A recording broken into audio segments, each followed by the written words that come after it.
সংগ্রামী বন্ধুগণ, আজকে আমরা শহীদ মিনারে উপস্থিত হয়েছি একটি বার্তা দেওয়ার জন্য যে বাংলাদেশ ঐক্যবদ্ধ, জুলাই বিপ্লবীরা ঐক্যবদ্ধ।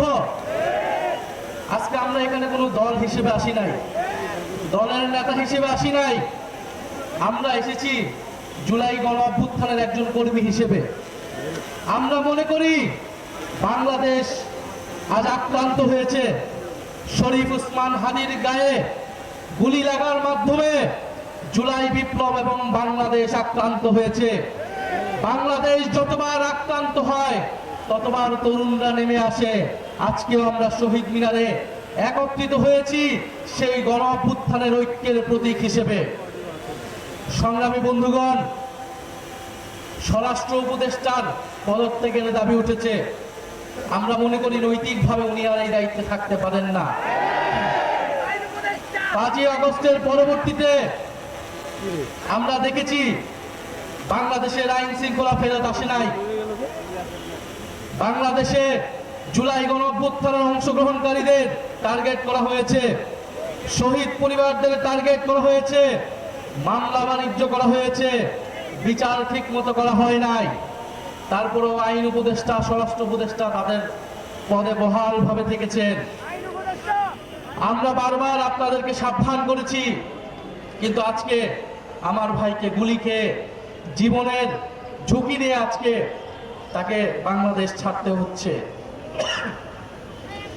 আমরা স্পষ্টভাবে বলতে চাই, বাংলাদেশের আইন শৃঙ্খলার নিরাপত্তার প্রশ্নটা গত 16 বছর আমরা দেখেছি গোয়েন্দা সংস্থা গত 16 বছরে সকল বিরোধী দল মতকে দমন করতে ব্যবহার করা হয়েছিল।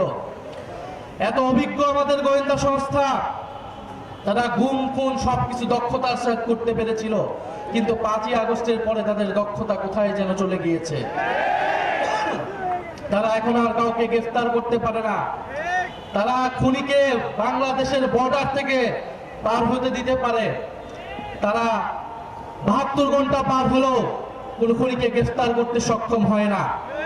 ফলে শুধু স্বরাষ্ট্র উপদেষ্টা নয়, কোথা থেকে এই ধরনের খেলা চলছে সেই ডিপ স্টেট নিয়ে আপনাদেরকে কথা বলতে হবে, সেই গোয়েন্দা সংস্থা নিয়ে আপনাদেরকে কথা বলতে হবে।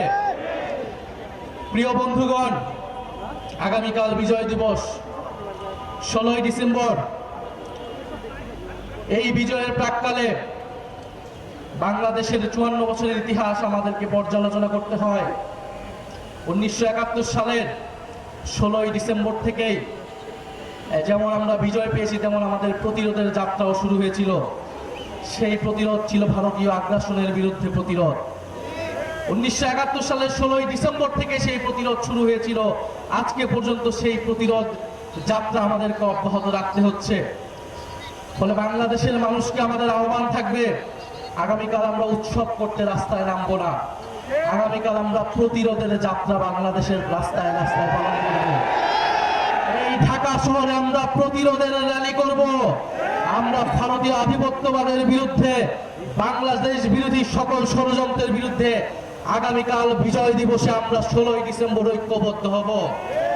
প্রিয় সংগ্রামী বন্ধুগণ, ভারত যদি মনে করে বাংলাদেশকে 5ই আগস্টের পরেও আগের মতোই তারা রাজনৈতিকভাবে হস্তক্ষেপ করবে, নির্বাচনে কারসাজি করবে, ভারতের সেই ভাবনা ভুল।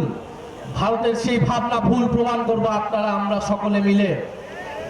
ভারতের স্বাধীনতা, সার্বভৌমত্ব, অখণ্ডতা বাংলাদেশের উপর নির্ভরশীল। ফলে ভারতকেও সাবধান থাকতে হবে। বাংলাদেশের সাথে সম্মান নিয়ে, মর্যাদা নিয়ে সম্পর্ক রাখতে হবে। আমি কথা বাড়াবো না। আজকে আমরা ঐক্যবদ্ধ হয়েছি শরীফ ওসমান হাদি ভাইয়ের যে গুলির বিচারের দাবিতে, এবং তার উপরে হামলা কোনো বিচ্ছিন্ন ঘটনা নয়। যে ইলেকশন কমিশন এই কথা বলে, সেই ইলেকশন কমিশনার দায়িত্বে থাকার কোন নৈতিক অধিকার থাকে না। তার অধীনে কোন সুষ্ঠু নির্বাচন হওয়া সম্ভব কিনা এই প্রশ্ন আমরা গত 6 মাস ধরে করে যাচ্ছি। আমরা আশা করব অবিলম্বে তিনি তার এই বক্তব্য প্রত্যাহার করবেন। আমরা বাংলাদেশে একটি সুষ্ঠু নির্বাচনের পরিবেশ চাই। কিন্তু এই অথর্ব নির্বাচন কমিশনের অধীনে কোনো নির্বাচন হওয়া সম্ভব বলে আমাদের কাছে মনে হচ্ছে না।